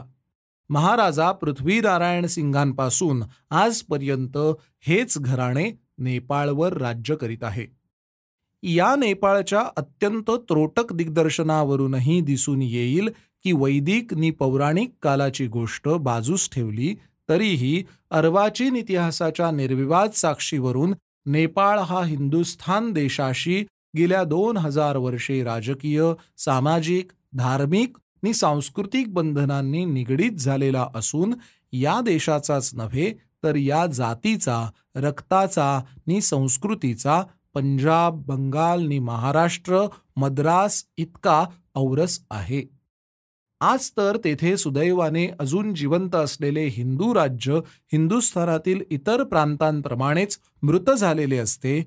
ईश्वर अमंगळाचे निवारण करो नि जर मद्रासेपासून तिराईच्या रानापर्यंत सांडलेल्या रक्तमशीचे काही बिंदू पुढे उडून नेपाळचे मानचित्रही लाल झालेले असते तर बिहार हा जसा हिंदुस्थानचा प्रांत आहे की नाही ही शंका कोणाही लेखकास येत नाही, तशीच नेपाळ हा हिंदुस्थानचा प्रांत आहे की नाही हीही शंका कोणास आली नसती. केवळ आश्चर्याची गोष्ट आहे की जातीने, रंगाने, शौर्यमापनाने स्पष्टपणे हिंदुस्थान देशीयापासून विजातीय दिसणारा ब्रह्मदेश हिंदुस्थानचा प्रांत आहे ही गोष्ट ज्यांच्या बुद्धीला गटकन गिळता येते त्यांना रक्त, रूप, रंग, इतिहास, संस्कृती इत्यादी देशैक्याच्या, राष्ट्रैक्याच्या नि जातैक्याच्या सर्व लक्षणांनी भारताचाच औरस पुत्र ठरत असलेला नेपाळ हा मात्र हिंदुस्थानचा प्रांत आहे हे विधान गिळता गिळवत नाही. ब्रह्मदेशावर लालशाही सांडली म्हणून तो हिंदुस्थानचा प्रांत झाला नि नेपाळवर तितक्या स्वातंत्र्याची सोनेरी कुंचली फिरत आहे म्हणून तो विदेशीय ठरला. जो समाज स्वतंत्र आहे तो हिंदुस्थानचा नव्हे अशी का हिंदुस्थानची व्याख्या हे लोक समजतात. या लेखात नेपाळ हा प्रचलित राज्यव्यवस्थेत हिंदुस्थानचा प्रांत मानावा किंवा नाही या प्रश्नाचा उहापोह करण्याचा मुळीच हेतू नसल्याने, किंबहुना तो प्रश्न हाती घेतलेल्या प्रश्नाहून अगदी स्वतंत्र असल्याने केवळ एका राज्यव्यवस्थेखाली जे भाग असतील तेच काय ते देशैक्यात समाविष्ट होऊ शकतात या विचित्र मताचा अधिक खल करण्याचे येथे काही कारण नाही. प्रचलित राज्यव्यवस्थेत नेपाळ हा हिंदुस्थानचा प्रांत नाही हे काही सांगावयास कोणी ब्रह्मदेव येण्याची आवश्यकता नसून ते एखादे प्राथमिक शाळेतील पोरही सांगू शकेल. आणि नेपाळ हा पुढे कधीही हिंदुस्थान देशाचा एकछत्रांतर्गत राजकीय प्रांत होणारच नाही असे प्रत्यक्ष ब्रह्मदेवही सांगावयास आला तरी ते विश्वासार्ह होणार नाही. अल्सेस नि लोरेन हे दोनही प्रांत फ्रान्स देशापासून जिंकून घेतल्याने ते जर्मनीचे राज्यात समाविष्ट झालेले होते. परंतु प्रचलित राज्यव्यवस्थेत ते प्रांत नि फ्रान्स देश भिन्न मानले गेले तरी हाणून ते फ्रान्स देशाहून भिन्न देशच आहेत असे कोणी म्हटले होते की काय. उलटपक्षी फ्रान्सचे ते अखंड्य नि अविच्छेद्य अंगप्रत्यंग होत असेच फ्रेंच लोक प्रतिपादित नव्हते काय. फ्रान्सच्या राजधानीत मातृभूमीच्या प्रख्यात व्यासपीठावर या दोन प्रांतांचे सुंदर पुतळे इतर प्रांतांच्या पुतळ्या शेजारीच उभारले होते. फ्रान्स देशाची त्या प्रांतांवरील प्रीती 40 वर्षापर्यंत त्या पुतळ्यांपुढे विरहाचे वेशात गुडघे टेकीत होती. त्या प्रांतांचे प्रतिनिधी प्रचलित राज्यव्यवस्थेत नसले तरी सामाजिक, धार्मिक, जातीय, राष्ट्रीय आणि सांस्कृतिक अशा प्रत्येक फ्रान्स देशीय उत्सवात नि कार्यात इतर फ्रेंच प्रांतीय प्रतिनिधींबरोबर समान अधिकाराने, प्रीतीने नि भक्तीने स्थान पावत असत नि मान पावत असत. तिकडे जर्मनीनेही ते प्रांत जर्मन देशीय आहेत असे ठरविण्याचा प्रयत्न चालविला होता, पण तो प्रयत्न देखील ते प्रांत फ्रान्स देशाहून भिन्न प्रचलित राज्यव्यवस्थेत आहेत म्हणूनच ते फ्रान्सचे प्रांत नव्हेत, तर त्या प्रांताचा इतिहास, संस्कृती, जाती वा संस्कृती आदिक पुराव्याची मांडणी ते जर्मनच आहेत अशा सिद्धांतास अनुकूल दिसेल अशी करण्याचा प्रयत्न करून होय. या कामावर जर्मनीने प्रख्यात प्रोफेसर इतिहासज्ञ ट्रिक्शे यांची नेमणूक करून त्यास एक प्रचंड ग्रंथ लिहावयास आज्ञापिले होते. या ग्रंथातही कोणता समाज वा प्रदेश कोणत्या देशाचा वा समाजाचा भाग वा प्रांत आहे हे प्रचलित नि चंचल अशा राज्यव्यवस्थेत ठरविता येत नसून ते वर निर्दिष्ट केलेली अनेक कारणेच संमिश्र रीतीने सिद्ध करू शकतात असे प्रतिपादन केलेले आहे. आल्सेस नि लॉरेन हे प्रांत फ्रान्स देशीय नसून जर्मन आहेत हे सिद्ध करण्यास जितका पुरावा प्रोफेसर ट्रिश्के यांना सापडला त्याच्या पावपट पुरावाही नेपाळ हा हिंदुस्थानीय प्रांत नसून तो कोण्या इतर देशाचा प्रांत वा विभिन्न देशच आहे हे सिद्ध करण्यास मिळणे शक्य नाही. सीमेवरील प्रांतामध्ये ज्या दोन देशांच्या मध्ये तो प्रांत असतो त्याच्या उभय जाती नि संस्कृती थोड्या बहुत मिश्रित असतातच. त्याप्रमाणे नेपाळमध्ये काही अगदी तुरळक लोक आपण चीनमधून आलो असे म्हणत असले नि काही अगदी तुरळक संघांची भाषा चीनप्रमाणे व तिबेटप्रमाणे मंगोलियन भाषा पैशाची असली तरी नेपाळ हा तिबेटचा वा चीनचा प्रांत होऊ शकत नाही. हे इतके स्पष्ट आहे की असे म्हणण्याचे अजून इंग्रजी लेखकांचेही धार्ष्ट्य झालेले नाही. मग चीन वा तिबेटी लोकांची गोष्ट तर दूरच. शीर्ष मापनादी शरीरशास्त्रानुसार तर एक नेपाळी एखाद्या चीनी मनुष्यापुढे उभा केला असता चीनच्या पिचक्या डोळ्यांना नेपाळचा श्यामल वर्ण हा आपला नव्हे हे क्षणार्धात दिसून येईल. पण तोच नेपाळी पाटणा वा बनारस नगरात आणून सोडून दिला असता रंग, रूप, भाषा, संस्कृती इत्यादी लक्षणांनी त्याची तत्रस्थ जनाहून जी विभिन्नता दिसून येईल ती एखाद्या महाराष्ट्रीयास वा पंजाबास वा मद्राशास त्याच नगरात सोडला असता त्याची जितकी दिसून येईल त्याहून फारशी अधिक असणार नाही. याचे कारण आम्ही वर जो नेपाळचा त्रोटक इतिहास दिला त्यावरून स्पष्ट दिसणारे आहे. ते हे की नेपाळमध्ये आंध्र, कर्नाटक, महाराष्ट्र, वंग, अंग, कलिंग, रजपूत नि मगधादिक भारतीय जातीच्या झुंडीच्या झुंडी वैदिक कालाची गोष्ट नि किरातार्जुनीय पौराणिक कथा सोडून दिल्या तरी आज 2000 वर्षे एकसारख्या जाऊन राहिल्याने इतकेच नव्हे तर तत्रस्थ लोकांनी विवाहादिक संबंध अनुलोभ प्रतिलोभ पद्धतीने सरसहा ठेवीत गेल्याने जातीय दृष्ट्या जे नेपाळचे रक्त तेच आमचे नि जे आमचे तेच नेपाळचे झालेले आहे. तेव्हा शीर्ष मापनादी शरीर परीक्षेतही नेपाळ हा हिंदुस्थानचाच औरस ठरला पाहिजे हे उघड आहे. याप्रमाणे भौगोलिक, ऐतिहासिक, सांस्कृतिक, शारीरिक नि जातीय लक्षणांचा विचार केला असता नेपाळ हा हिंदुस्थान देशाचा आणि राष्ट्राचा एक अविच्छिन्न नि अविच्छेद्य प्रदेश, प्रांत वा घटक ठरत नाही असे कोणासही म्हणता यावयाचे नाही. पण तरीही जर कोणी दुराग्रहाने नेपाळ हा हिंदुस्थानचा नि हिंदुस्थान हा नेपाळचा संबंधी होऊ शकत नाही असे म्हणेल तर आम्ही त्यास असे सांगतो की आमचा कोण नि आम्ही कोणाचे हा प्रश्न मुख्यतः संमतीचा, हृदयाचा आहे. आमचे हृदय नेपाळ आमचा आहे असे म्हणते. त्याच्या नामनिर्देशाबरोबर प्रेमाने नि ममत्वाने ते भरून येते. म्हणून नेपाळ आमचा. हिंदुस्थान हा नेपाळची पितृभूमी आहे. हिंदुस्थान ही नेपाळची पुण्यभूमी आहे. जन्म होताच नेपाळच्या मुलास त्याची माता हिंदू वीरांची नि महात्म्यांची नि हुतात्म्यांची गाणी गाते नि मृत्यू होताच मृताच्या अस्थी त्याचे नेपाळी बांधव गयेस व गंगेत आणून भक्तिभराने परलोकांच्या पुण्यभूमीत त्याच्या आत्म्यास प्रविष्ट करण्यासाठी प्रवाहात सोडून देतात. म्हणून नेपाळ हा हिंदुस्थानचा आहे.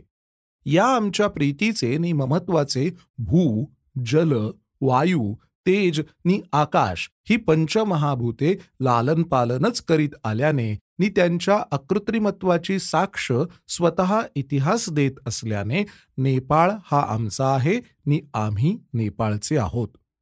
काश्मीर जितका हिंदुस्थानचा आहे तितकाच नेपाळ हिंदुस्थानचा आहे. द्वारका जितकी हिंदुस्थानची आहे तितकेच पशुपतीनाथाचे क्षेत्रही हिंदुस्थानचे आहे.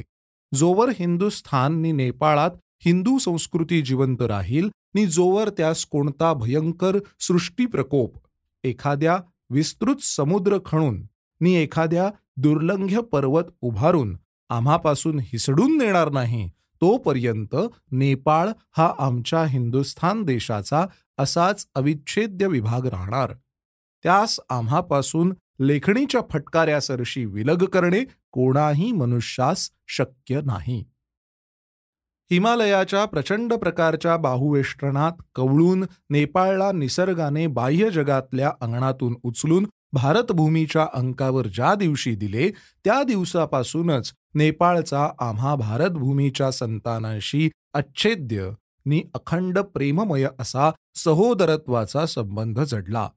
त्या दिवसापासून वैदिक, पौराणिक नि बौद्ध काळात तो संबंध अविच्छिन्न राहत नि संस्कृतीच्या प्रेमपाशाने अधिकच दृढतर होत आज नेपाळात आम्हा हिंदूंचा, आमच्या हिंदू राजश्रीचा जो गौरव आहे तो प्रत्यक्ष काशी प्रयागलाही उरलेला नाही. काशी प्रयागचे पाणी अनेक वेळेला परकीयांच्या उन्मत्त पदप्रक्षालनाने गढूळ झालेले आहे. काशी विश्वेश्वरांच्या मंदिराची जिथे मशीद झाली तिथे इतर देवतांची गोष्टच काढावयास नको. पण ईश्वरी कृपेने श्री पशुपतीनाथाच्या देवळाचा कळस हा तरी अशा एका स्थिर पायावर नि शक्तिशाली मुहूर्तावर स्थापला गेला आहे की तो अद्याप तरी अढळपणे हिंदू गौरवाच्या आकाशात झळकत आहे. वैदिक काळात वैदिक संस्कृतीचा भाग असलेले अफगाणिस्तानातील हिंदूंचे शाही राज्य ज्या दिवशी मुसलमानी घणाखाली चिरडले गेले त्या दिवसापासून 1-2 शतकात अफगाणिस्तान हिंदुस्थानास नुसता विसरला इतकेच नाही तर त्याचा परमविद्वेषी होऊन बसला. पण त्या मुसलमानी वणव्याच्या होळीत हजारो एरंडाचे वृक्ष कडकड करीत जळून खाक होत असता एखाद्या पोलादी किल्ल्याप्रमाणे नेपाळ हजारो वर्षे टिकाव धरीत केवळ हिंदुत्वास पारखा झाला नाही इतकेच नव्हे तर आजही हिंदुत्वाच्या अभिमानाने त्याचे अंतःकरण ओतप्रोत भरलेले आहे. त्यांच्या शिराशिरातून आजही हिंदू रक्त हिंदुत्वाचे प्रेमाने नि भक्तीने उसळत आहे. कारण नेपाळचे प्रजेत आज 2 धर्मपंथ प्रचलित आहेत. 2 भिन्न धर्म नव्हेत. त्यातील जे लोक बुद्ध धर्माचे अनुयायी समजले जातात ते स्वतःस हिंदू म्हणविण्यासच नव्हे तर मानण्यासही मुळीच कचरत नाहीत. मूलतःच बौद्ध धर्म हा हिंदू धर्मातील अनेक पंथांपैकी एक पंथ असून तो भिन्न धर्म कधीच नव्हता, आताही नाही.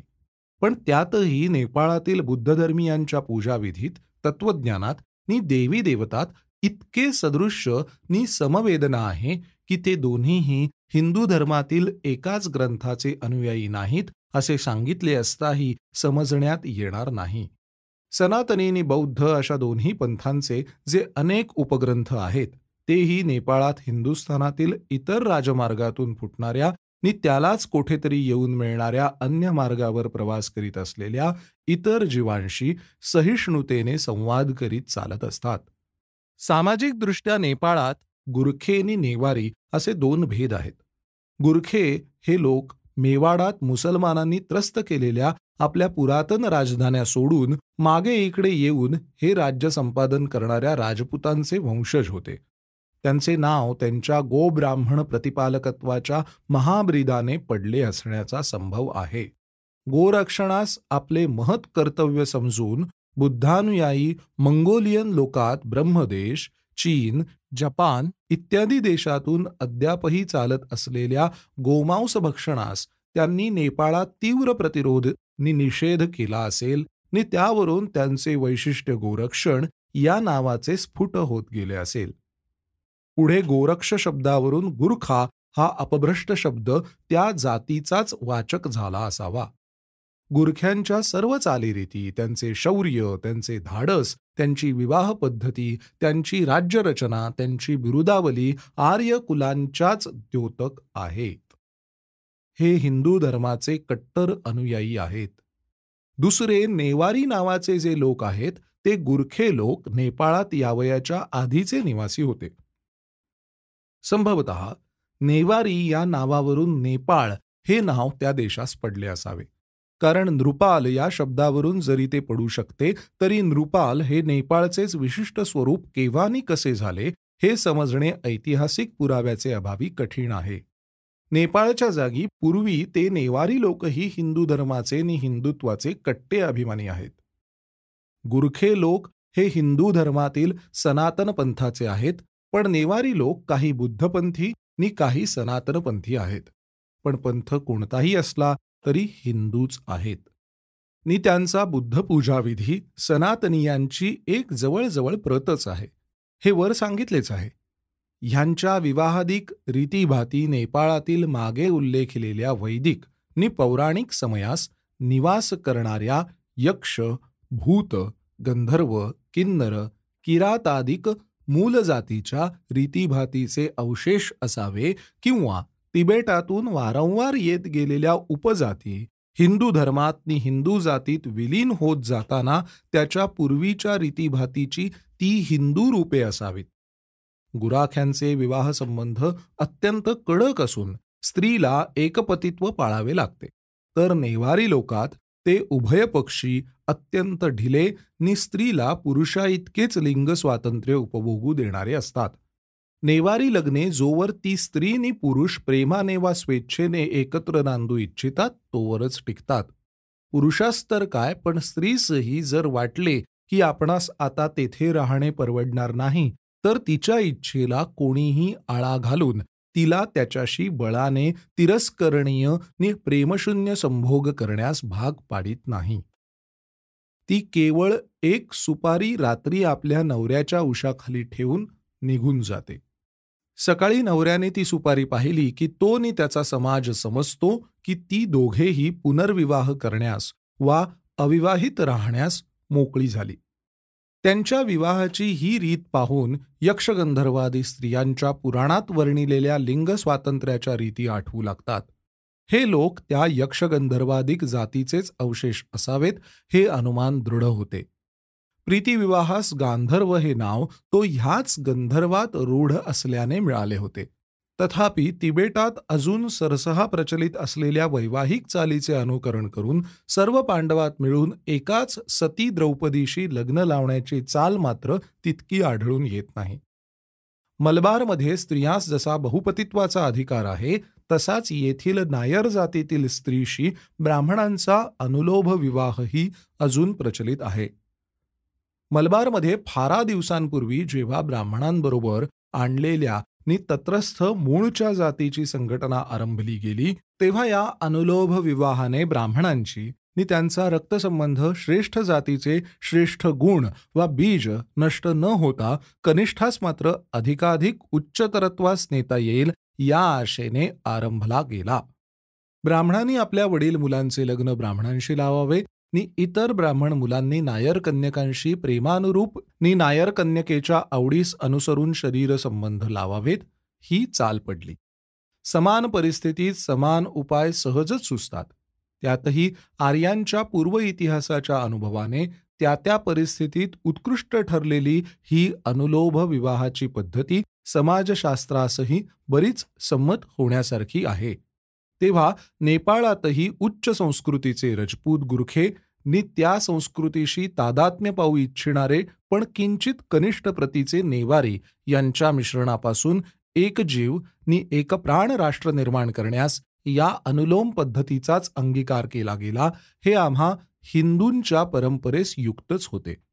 आज या दोन जातीचे रक्तच नव्हे तर भाषा, स्वरूप नि संस्कृती ही एक होऊन मलबारमध्ये वा हिंदुस्थानातील इतर प्रांतात ब्राह्मण कोण नि शूद्र कोण हे सांगितल्याविना ओळखणे पुष्कळ वेळा कठीण व्हावे, इतक्या साफ रीतीने जसे मूळच्या नवागत लोकांच्या मिश्रणाने एकराष्ट्रीयत्व उत्पन्न होत आले आहे, त्याचप्रमाणे नेपाळातही पुष्कळ अंशी झालेले आहे. ही परकीय नवागतास आपल्या विशाल हृदयत्वाच्या बाहूस पसरून शीघ्रच आत्मसात करण्याची हिंदूंची प्रवृत्ती आजही तेथे तेच कार्य नि त्याच क्रमाने करीत आहे. दर 10-12 वर्षात तिबेटीय असलेल्या टोळ्या नेपाळात वसत वसत हिंदूंच्या उपाध्यायांच्या भजनी लागतात. पूजाविधी, संकट बिंकट वा आदिव्याधी निवारणाच्या वेळेस ते हिंदू उपाध्यायाचे शिष्यत्व घेत नि हिंदू समाजातील चालीरीती उचलीत या जाती हिंदू समाजामध्ये इतक्या साफपणे मिळून जातात की 2-3 पिढ्यांचे आतच नवागतीची टोळीची टोळी स्वतःलाच हिंदू समजू लागते नि इतर हिंदूत आणखी एक नवीन जात बनवून वा जुन्या एखाद्या जातीत मिसळून लय पावते. अशा रीतीने नेपाळात हिंदू धर्म नि हिंदू जाती याचे स्वरूप विवर्धमान राहण्यास तेथील सहिष्णू रीतीभाती जितक्या कारणीभूत झालेल्या आहेत, तितकेच त्या लोकांचे शौर्य, धैर्यादी सद्गुण नि राजकीय शक्ती, शालित्वही कारणीभूत झालेले आहे. आज अनेक शतके नेपाळवर पूर्ण स्वतंत्र किंवा स्वातंत्र्यप्राय ध्वज डुलत आहे. पूर्वी केव्हा केव्हा चीनी सम्राटाची नावापुरती एखादा हत्ती किंवा एखादी शालजोडी सम्राटास पुरस्कार देवविण्यापुरती सत्ता असे, तर कधी कधी नेपाळचे वीर सीमा उल्लंघून तिबेटात उतरून वरपर्यंत आपल्या शौर्याचा वचक बसवीत ते तरवारीची धमक दाखवीत जात. पुढे इंग्रजांशी झालेल्या 1-2 लढायातही नेपाळने बऱ्याच शौर्याने आपला टिकाव धरल्याने ब्रिटिशांचे पंजातही तो पूर्णपणे गुंतू शकला नाही. नेपाळच्या राजवाड्यात वरचेवर बरेच घोटाळे उत्पन्न होत असत, पण अशाच घोटाळ्याचा नि अंतःकलहाचा लाभ घेऊन जेव्हा इंग्रज वर चढू येऊन पाहू लागला, तेव्हा त्या लागलेल्या ठोकरीपासून नेपाळ योग्य तो धडा शिकला नि आज जवळजवळ 50-50 वर्षात तेथील राज्यात आपसातील बखेडा उपजला नाही असे म्हटले तरी चालेल. तेथील राज्यव्यवस्थेप्रमाणे मुख्य महाराज हे राज्यातील सेनापतित्वासह सुद्धा सर्व कारभार आपल्या मुख्य प्रधानाकडे सोपवितात. शाहू छत्रपतींप्रमाणेच नेपाळच्या महाराजांनीही हा अधिकार वंशपरंपरेने आपल्या प्रधानाकडे सोपविला असल्या कारणाने राज्याचे नि म्हणूनच राष्ट्राचे धुरीणत्व त्या प्रधानाचेच स्कंधावर नि कर्तबगारीवर अवलंबून असते. आजकालचे प्रधानच नव्हे तर महाराजेही कर्तव्यदक्ष, देशोदेशात पर्यटन केलेले नि जगताच्या उलाढालीस ओळखून असणारे आहेत. नेपाळमध्ये असलेले सैन्य थोडे असले तरी आपल्या हिंदूच्या इतर संस्थानातून ते जवळजवळ शोभेचे असते तसे नसून ते खरेखुरे सैन्यच आहे. ते थोडे असले तरी ते गुरख्यांचे असल्याने नि त्याला सशक्त, सुटसुटीत नि कार्यक्षम करण्याकडे महाराजांचे नि प्रधानाचे लक्ष वेधलेले असल्याने ते लक्षावधी बाजार बुणग्यास भारी आहे. सैन्याप्रमाणेच नवीन शस्त्रास्त्रेही नेपाळमध्ये अवश्य तितकी नसली तरी शक्य तितकी सज्ज ठेवण्यात नि वाढविण्यात येतात. नेपाळचे कित्येक विद्यार्थी राजकीय आज्ञेने जपानमध्ये नि युरोपमध्ये नव्या तोफा ओतण्याची नि नव्या शस्त्रास्त्रांची नि सैनिक शास्त्राची विद्या संपादण्यास मधून नि थोड्या प्रमाणाने का होईना पण जातात. मागे लढाईमध्ये भेट म्हणून उत्कृष्ट विमानांचा एक संच महाराजांनी इंग्रजास दिला नि काही स्वराज्यातही ठेवला. थोडे दिवसात स्वराज्यापुरती विमाने करण्याचा कारखाना निघण्याचाही अद्याप निघाला नसला तरी पूर्ण संभव आहे. परंतु नेपाळची शक्ती त्यांच्या ह्या खड्या सेनेने मापली जात नाही. नेपाळात जितकी खडी सेना आहे त्यांच्या अनेक पटीने ब्रिटिशांच्या सेवेत नेपाळचे गुरखे लोक सैनिक शिक्षण घेत असतात. महाराजांचे राज्यातून गुरख्यांची तरुण पोरे ब्रिटिशांचे सेनेत शिरून अनेक लढायांचा प्रत्यक्ष अनुभव घेऊन आजपर्यंतच्या उत्कृष्ट सैनिक शोधांचा नि शास्त्रांचा प्रत्यक्ष उपयोग करून नि पाहून परत पेन्शन घेतल्यावर आपल्या गावी जाऊन राहतात. गेल्या महायुद्धात प्रत्यक्ष जर्मनांबरोबर लढलेली नि महासमरातही सामरिक डावपेचाचे, साहसाचे नि आत्मविश्वासाचे अनुभव घेतलेले हजारो शूर गुरखे नेपाळातही खेडोखेडी आपल्या नवीन तरुणास नि गावकऱ्यास ते डौलाने सांगत बसलेले असतील. आज बरेच पिढ्या ते हाच व्यवसाय करीत आले असल्याने सामरिक शिक्षा आणि युद्धक्षमता या गोष्टी गुरख्यांच्या हातचा मळ झालेल्या आहेत. नेपाळातील प्रत्येक झोपडीत प्रत्यक्ष लढाई पाहिलेला एक म्हातारा वीर, प्रत्यक्ष लढाई मारीत असलेला एक प्रौढ वयस्क नि लहानपणापासून लढाईच्या वीर्योत्कर्षक कथा नि प्रसंग ऐकत नि तरवार, घोडा, बंदूक नि कवायती या खेळण्याशी खेळत वाढलेला नि समर शिबिरात भरतीसाठी जाण्यास निघणारा एक तरुण वसत आहे.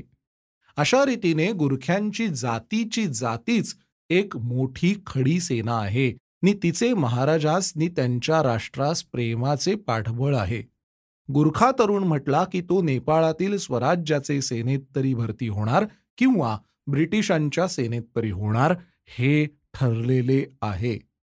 हेही ठरलेलेच असते की जे ब्रिटिशांच्या सेनेत भरती होतील ते तरुण ब्रिटिशांची आज्ञा पाळण्याची शपथ घेताना असे स्पष्ट सांगतात की जर कधी ब्रिटिशांची नि नेपाळच्या महाराजांची लढाई जुंपली तर स्वकीय, स्वधर्मीय नि स्वराष्ट्रीय अशा आमच्या नेपाळच्या राजाशी लढण्यास मात्र आम्ही या शपथेने बांधले गेलेलो नाही. अशा रीतीने आज नेपाळात युरोपातील राष्ट्रांप्रमाणे न्यूनाधिक प्रमाणाने घरोघर सक्तीचे सैनिक शिक्षण मिळाल्यासारखेच झालेले आहे. नि त्यायोगे खडी सेना जरी थोडी असली नि थोडी जरी ती आहे तरी इतर कोणत्याही हिंदी संस्थानापेक्षा अधिक, संख्येने देखील अधिक आहे हे सांगणे नकोच. तरी नेपाळच्या स्वातंत्र्यावर संकट गुजरले असता सर्व गुरखा जाती म्हणजे एक नवीनातले नवीन सैनिक शिक्षण देऊन सज्ज केलेल्या सेनेचा एक तळच आहे. त्या तळाभोवती दुर्लभ्य अशा प्रचंड पर्वतांचा, निबिड अरण्यांचा नि अरुंद आणि उभट घाटांचा एक नैसर्गिक कोट त्या तळाचे रात्रंदिवस संरक्षण करीत उभा आहे. अशा बलिष्ठ स्थलाचे नि अशा शूर जातीचे अधिपती हिंदू आहेत. हाडामासाचे, रक्तबीजाचे, पुराण परंपरेचे, सूर्यवंशाचे, गोब्राह्मण रक्षक ब्रीदाचे हिंदू आहेत. आणि आज ब्रिटिशांनी जो त्यांच्याशी नवीन संधी केला त्यात त्यांनी या हिंदू महाराजांचे स्वातंत्र्य मान्य केले आहे. या गोष्टीचे महत्त्व हे हिंदूंना निदान 100 रुपयांच्या खादी विक्र्या इतके देखील नसेल का? नि असेल तर 2 रुपडीची खादी सर्व दिवसात विकली म्हणून कृतार्थता मानणाऱ्या या अजागळ तरुण पिढीच्या डोक्यात नेपाळशी झालेल्या संधीची बातमी ऐकून एक क्षणभर तरी काही तेजस्वी विचार, काही तीक्ष्ण दुःख, काही थोर आशा, काही धाडसी योजना उत्पन्न झाल्या होत्या काय? हजारात, लाखात एखाद्याच्या कदाचित असतील. अफगाणशी 3-4 वर्षापूर्वी एक नवीन संधी करून इंग्रजांनी त्यांचे स्वातंत्र्य मान्य केले. त्यायोगे अफगाणिस्तानास इतका आनंद झाला की प्रतिवर्षी त्या दिवसाची स्मृती म्हणून एक स्वातंत्र्योत्सव अफगाणिस्तानावर दुमदुमत असतो. हिंदुस्थानातही त्याचा प्रतिध्वनी निघत असतो. यंदाही त्या स्वातंत्र्याच्या उत्सवाप्रित्यर्थ हिंदुस्थानात प्रमुख मुसलमानांनी नि हिंदूंनीही थोडेच दिवसांपूर्वी एक भोजन समारंभ केलेला होता. फारच काय पण हैदराबादचा निजाम देखील आपला स्वातंत्र्योत्सव करीत असतो आणि त्यात मोठमोठ्या मुसलमान पुढाऱ्यांची अदवा भाषणे होत असतात.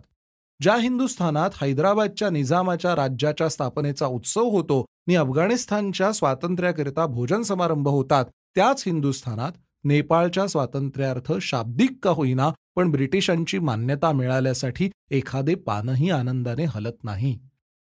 नेपाळचे स्वातंत्र्य जवळजवळ दिखाऊ आहे समजा, पण हैदराबादेहून तरी ते अधिक दिखाऊ नाही ना. नेपाळचे स्वातंत्र्य शाब्दिक आहे समजा, पण हैदराबादेस शाब्दिक स्वातंत्र्य सुद्धा नाही. उभ्या हिंदू जनतेस आजच्या एका नेपाळला शाब्दिक तरी पण स्वातंत्र्य आहे. त्याचे ते स्वातंत्र्य शाब्दिकतेतून काढून चरितार्थतेत नेऊन सोडण्यासाठी प्राणापलीकडे प्रयत्न करणे हे आपले कर्तव्य आहे. का ते स्वातंत्र्य शाब्दिक आहे म्हणून केवळ नाकेमुरडीत बसण्याचे आहे? आज जर आपण नेपाळशी झालेल्या ह्या संधीविषयी चोहोंकडे सभा केल्या असत्या, त्या संधीत जे काही बरे वाईट आहे त्याची उघड नि स्पष्ट बातमी प्रसिद्ध करून वा करवून त्यासंबंधी चर्चा केली असती नि प्रेमभराने नेपाळच्या या गौरवाचे अभिनंदन सर्वतोमुखी करून नेपाळच्या महाराजास आपणा हिंदूंनी हिंदू महासभेच्या वतीने आपले हार्दिक अभिनंदन कळविले असते तर नेपाळास अखिल हिंदूंच्या पाठबळाने केवढी नैतिक शक्ती आली असती. त्याचे हिंदू संघटनाच्या चळवळीकडे किती लक्ष वेधले असते. आमच्या गोरखा बंधूंच्या मनात आमच्याविषयी केवढे राष्ट्रप्रेम नि जातीय अभिमान उत्पन्न झाला असता. गुरखे लोक आम्हा हिंदूंशी फटकून वागतात नि वेळप्रसंगी आम्हा विरुद्धही जातात असा नेहमी आक्षेप घेण्यात येतो. पण या दोषांचे खापर जितके गुरख्याच्या शिरावर तितकेच आपल्याही शिरावर फोडावयास नको काय. आपण गुरख्यांसंबंधी केव्हा नि कोणाची नि किती सहानुभूती दाखविली आहे की ज्या योगे त्यांच्या मनात आपल्याविषयी जातीय प्रेम उत्पन्न व्हावे.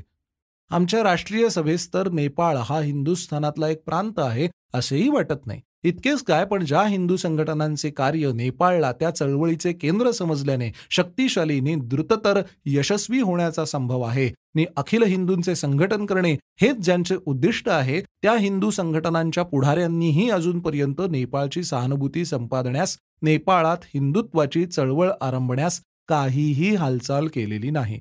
मग गुरखे लोकात नेपाळ बाहेरील हिंदुस्थानासंबंधी औदासीन्य आहे त्यात काय आश्चर्य. आम्हास पक्के आठवते की जवळजवळ 16 वर्षापूर्वी एका शीख गृहस्थांशी आमचे जातीय जागृती संबंधी बोलणे चालले असता अखिल पंजाबमध्ये जागृती कशी उत्पन्न करावी हा प्रश्न निघाला. ते गृहस्थ स्वतः उत्कट देशाभिमानी होते. ते निराशेने मान हलवीत म्हणाले, ते काहीही करा, पंजाबातील शीखात जागृती उत्पन्न करणे फार कठीण आहे. आणि खरोखर त्यावेळचा शीख समाज शैथिल्य, कुपमंडुकता नि देशाभिमान शून्यता ह्यात आजच्या गुरख्यास हार गेला नसता. पण आम्ही त्या शीख मित्राची पाठ थोपटीत थोपटीत त्यास आश्वासिले की पहा, आपण ठरवीत आहोत तितक्या गोष्टी जर केल्या तर 5 वर्षांचे आत शीख समाज जागृत होऊन खडबडून उठलाच पाहिजे. 5 वर्षाचे आत शीख लोक जातीय कार्यासाठी आजच्या सनातनी तरुणासारखेच बलिदान करतील. 5 वर्षांचे आत करतील. शिखात प्रचार करण्याचे कार्य ठरलेल्या मार्गाने झाले नि 5 वर्षांचे आतच अवघा शीख समाज जातीय जागृतीने खडबडून उठला. हिंदुत्वाच्या अभिमानाने, जातीय प्रेमाने नि आपलेपणाने गुरख्यासही जर आपण जवळ करू, हिंदू संघटनेच्या कल्पनेचा प्रचार त्यांच्यात करण्यासाठी त्यांना विनवू, जर त्यांच्या मनात ज्या योगे हिंदू पूर्वजांचे पराक्रम यांची स्मृती उद्दीपित होईल अशी भाषणे नि तदनुसार अत्यंत प्रेमळ कृती करू, तर शीख जसे 5 वर्षाचे आत आम्हास येऊन मिळाले तसे गुरखेही निश्चयाने मिळतील. त्यांच्यात नि आमच्यात प्रस्तुत राजकारणाचे समदुःखोत्पन्न ऐक्य नाही हे अंशतः खरे आहे. पण ही अत्यंत आनंदाची गोष्ट आहे, आमच्याप्रमाणे त्यांची नाके साफ कापली गेली नाहीत. आमच्या इतर संस्थानिकाप्रमाणे ते अर्थशःच नव्हे तर अक्षरशः परतंत्र झाले नाहीत. तीर्थक्षेत्रांचे रक्षण करण्यासाठी त्यांना अजून निधर्मी नि विजातीय लोकांच्या राजपुरुषांचे सहाय्य घ्यावे लागत नाही.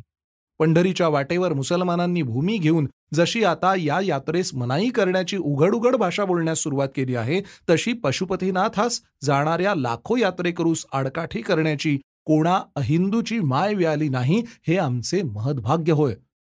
नेपाळ या अर्थी प्रचलित नि दूधखुळ्या राजकारणात वा धर्मकारणात आमचा समदुःख सुखी नाही हेच बरे. कारण त्यात सर्व दुःख भरलेले असून त्यात मुळीच सुख नाही. आम्ही दुःखात बुडालो तर बुडालो, पण निदान आमचा एक भाऊ तरी तिकडे स्वातंत्र्यप्राय असून आमच्या परीस अनेक पटीने सन्मानात नि सुखात नांदत आहे हे आपले भाग्यच होय. तथापि या प्रचलित दूधखुळ्या राजकारणात समदुःख सुखी नसला तरी नेपाळ आमच्या खऱ्याखुऱ्या राजकारणात नि धर्मकारणात आमचा खराखुरा भागीदार नि आम्हाशी समदुःख सुखी आहेच आहे. कारण आज नेपाळही हिंदू आहे. हिंदूंची जी अधोगती आम्हास जाचते तीच उद्या त्यांनाही जाचणारच. हिंदूंच्या हृदयात संघटनाच्या उत्पन्न झालेल्या लोभनीय आकांक्षा सफल झाल्या तर त्यात नेपाळची शक्तीही वृद्धिंगत नि संघटित होणारच. कारण राजकारणात वरवर जरी त्यांचा संबंध दिसत नसेल तरी धर्मकारणात नेपाळ नि तदितर हिंदुस्थान यांच्या हिताहितात नि भावभावनेत लेशमात्र भिन्नता नाही. पूर्व बंगालात गेल्या सन 1926च्या आंदोलनाचे वेळी जेव्हा मुसलमान गुंडांचे आणि गुरख्यांचे सहाय्य घेऊन सरकारने हिंदू लोकांस चेपण्याचा बेत केला, तेव्हा मुसलमानी गुंडांनी खुशाल देवळात शिरून हिंदूंना छळले. पण हे कृत्य गुरख्यांना सहन झाले नाही. बंगालातील कालीमातेची देवळे काही बंगाल्यांचीच नव्हेत, ती सर्व हिंदूंची आहेत. अशा देवळात मुसलमान गुंड शिरताना दिसताच गुरख्यांचा धर्माभिमान एकदम जागृत झाला आणि हिंदूंचा पक्ष घेऊन ते त्यांच्यावरील अधिकाऱ्यांच्या अनुज्ञेची वाट न पाहता मुसलमानांवर तुटून पडले आणि त्यांनी देवळाचे रक्षण केले. तीच स्थिती मलबारची. मलबारमध्ये 2-3 सालांपूर्वी मोपल्यांनी जेव्हा अत्याचार आरंभिले आणि हिंदूंवर पिसाळलेल्या कुत्र्याप्रमाणे तुटून पडून देवांचा आणि धर्माचा उच्छेद त्यांनी आरंभिला, तेव्हा तिकडे व्यवस्थेसाठी असलेल्या गुरख्यांनी हिंदूंच्या देवळांचे आणि धर्माचे रक्षण इतक्या कळकळीने केले की हिंदूस ते कोणी धर्मरक्षकच आले आहेत की काय असे वाटले. उद्ध्वस्त देवळे पाहून आणि धर्मांतरांची दुःखे ऐकून तो प्रसंग जसा काही नेपाळवरच गुजरला आहे असे त्यांचे मन तळमळू लागले. त्यांनी मोपल्यास यथायोग्य शिक्षा करण्यास कमी केले नाही. अशा उत्कट धर्माभिमानी बांधवांशी आम्ही जाऊन जर त्यांची सहानुभूती हिंदू संघटण्यास याचू लागलो तर ती आज नाही उद्या मिळालीच पाहिजे.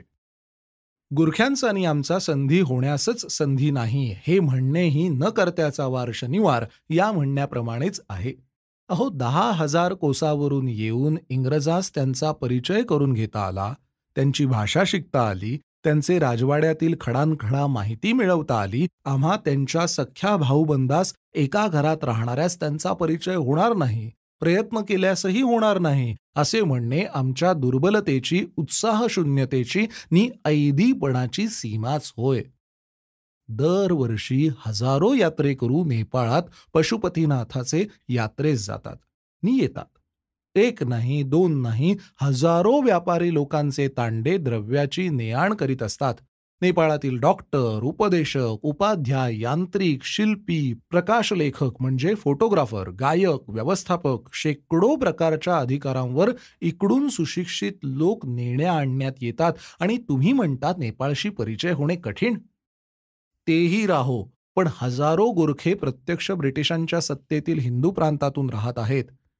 श्रीकाशीला गुरख्यांची एक स्वतंत्र वसाहतच वसलेली असून त्याचे निमित्त गरीब गुरिबांपासून तो प्रत्यक्ष श्रीमंत प्रधानापर्यंत गुरख्यांची आवक जावक तेथे चालू असते.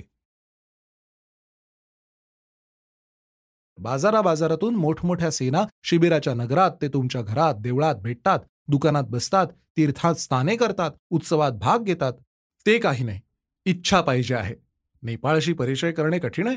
नेपाळशीच तर काय, पण उत्तर ध्रुवावरील 5 हिंदूंची जरी वसाहत असेल तरी तेथे जाऊन त्यांचा परिचय करून घेणे हिंदू संघटनांचे कर्तव्य आहे.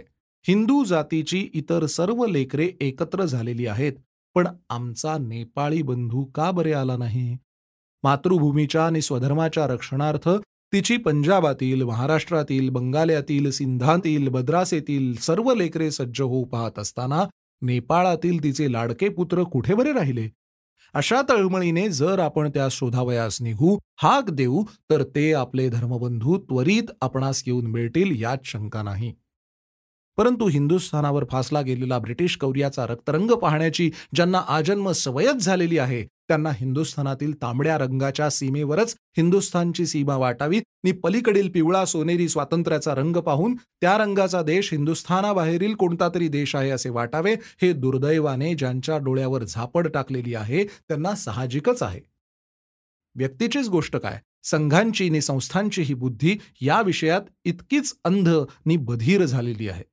राष्ट्रीय सभेतील प्रांतात नेपाळची गणना नाही. हिंदुस्थानच्या स्वराज्याचा विचार करणाऱ्यांच्या डोक्यात नि त्यांच्या प्रत्ययी शेकडोंनी जन्मणाऱ्या आणि मरणाऱ्या हजारो स्वराज्य योजनेत नेपाळचा उल्लेख नाही. फार काय, पण स्वदेशाचा भाग म्हणून त्यांना त्यांची आठवण होत नाही. इतकेच नव्हे तर विदेशाचा भाग म्हणूनही त्यास कोणी महत्त्व देत नाही. कारण अफगाणिस्तान, इराण, तुर्कस्तान यांच्या किंवा फिलिपाईन, फिजी बेटाच्या तारांनी, विचारांनी आणि स्मृतींनी गजबजलेल्या हिंदू पत्रातून नेपाळचा संबंध एखाद दुसरे स्फुट 12-12 वर्षातही लिहिण्याची आवश्यकता कोणासही वाटत नाही. कारण काय, तर नेपाळ अजूनपर्यंत स्वतंत्रप्राय आहे. नेपाळ ही हिंदूंची एक सत्ता आहे. नेपाळात हिंदू मंदिरातील मूर्ती गजनवीच्या सोट्याखाली चिरडल्या गेल्या नाहीत.